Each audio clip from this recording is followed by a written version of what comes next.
I'm here this month in our Laurel Suite, which is where we provide over 2,500 treatments for our chemotherapy patients.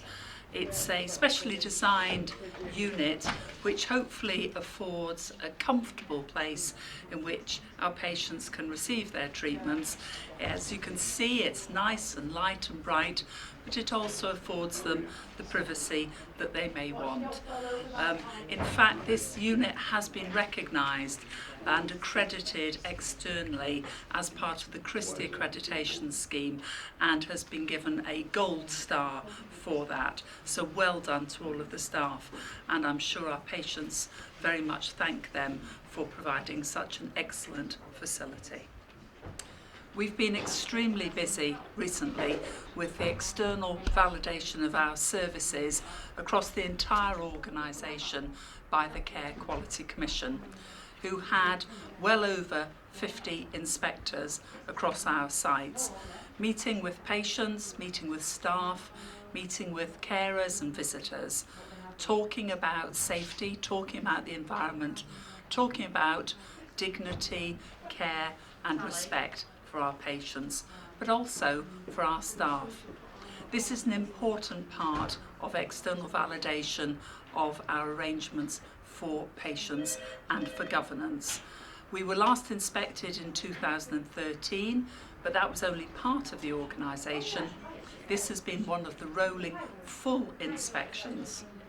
We won't actually receive our report for a number of months yet, and as soon as we do, we'll be able to put an action plan in place to remedy any areas where perhaps improvements have been considered.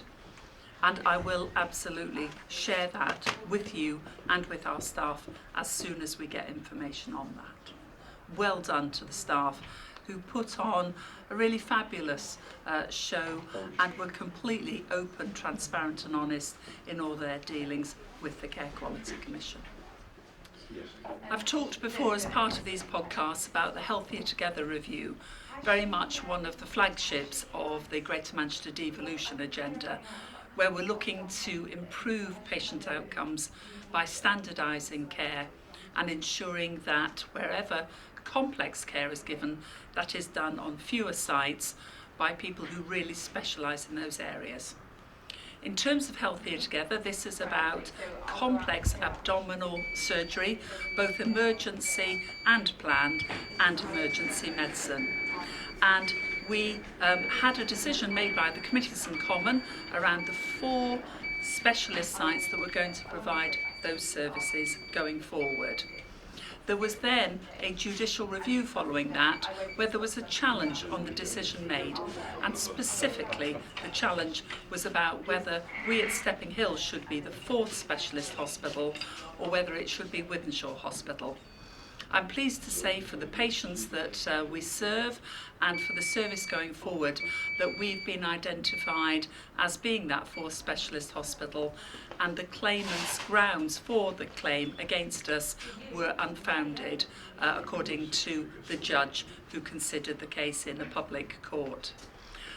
That means we can now get ahead with the implementation, and that's really important because this is about saving people's lives.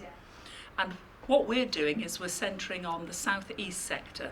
So we're working very, very closely with Tameside General Hospital to be able to provide an improved standard of care for their and our patients, but we're also working very closely in partnership with East Cheshire and Macclesfield Hospital to help provide the same for them for the complex surgical patients. This work is really important, as I say, for saving lives. It is a clinically led service, and I'm pleased to say that the governance arrangements that we've put in place for our part of the implementation of Healthier Together includes Dr. Colin Wasson as Clinical Director and Anne Schenk as Programme Manager, to ensure that we actually move on this as quickly as we possibly can to get those benefits for patients. Like most hospitals in England, we are having difficulties with our accident and emergency 4-hour standard. And the winter period from November until now has been particularly difficult for us. Until that point in time, we were improving our position in terms of being able to offer that service to most of our patients within 4 hours. Unfortunately, we've had a number of problems, and most recently it's been around social care delays. So we've got patients in our beds who actually should be discharged because they're now medically fit and can go either to their homes, either with a package of care or not, or perhaps to a residential or nursing home. So due to some problems with social work numbers just before Christmas, the number of assessments reduced, but more importantly, the number of placements in those residential homes, nursing homes, and the domiciliary care for people in their own homes has been reduced. We're working really hard with social care colleagues to improve on that position, but at this point in time, it is giving us a real challenge. And it seems strange that that is causing the problem in A&E, but it is about the flow through the hospital for those patients who need admission. And if there isn't a bed immediately available because discharge hasn't happened as quickly as it could, that causes us the problem. I'm really pleased to say that Stockport Together and our partnership working there is meaning that we're able to address those issues in a really strong way, and I hope to be able to resolve that in the near future. And I'm pleased as ever to end with some congratulations. And we've got a congratulation to our leader on the maternity ward, Sarah Mackey. Sarah is awarded the shortlisting for the Royal College of Midwives Excellence in Maternity Care for Breastfeeding.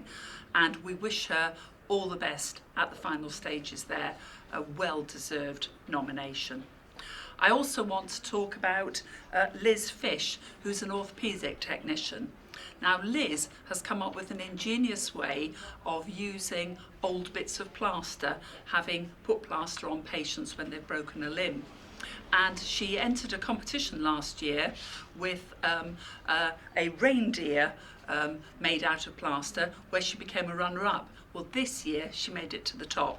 She had the Muppet Carol service in plaster and has won the prize for that. So fantastic to Liz. And good news in terms of our pharmacy. We actually make some medicines, and as part of that we've now got accreditation and a license to be able to develop those medicines, being one of only 4 pharmacies in the UK to do that. So congratulations to the team in getting that licensing. Thank you.